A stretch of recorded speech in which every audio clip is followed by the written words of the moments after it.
দখলদার ইসরায়েলের রাজধানী তেল আবিবে যখন আছড়ে পড়েছিল একের পর এক ইরানি মিসাইল, তখন ইরানি এক জেনারেল মুচকি হাসছিলেন। তিনি ব্রিগেডিয়ার জেনারেল আমির আলী হাজিজাদেহ।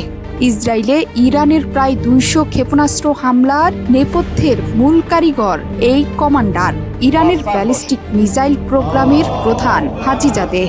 ২০০৯ সাল থেকে ইরানের বিপ্লবী গার্ড বাহিনী কপসের অ্যারোস্পেস বাহিনী প্রধান আমির আলী হাজিজাদেহ। তার প্রতি সর্বোচ্চ ধর্মীয় নেতার আত্মবিশ্বাস এবং আস্থাই তাকে এই পদে আসীন করেছে।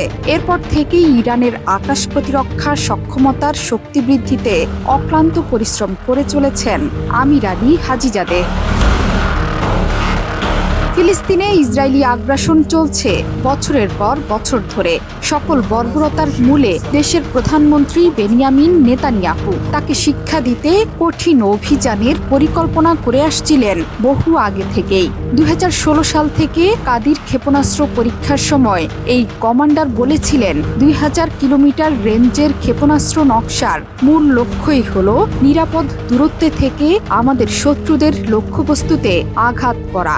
শুধু তাই নয়, এই কমান্ডার বারবার বলেছেন, সবকিছুর জন্যই প্রস্তুত আছে তেহরান।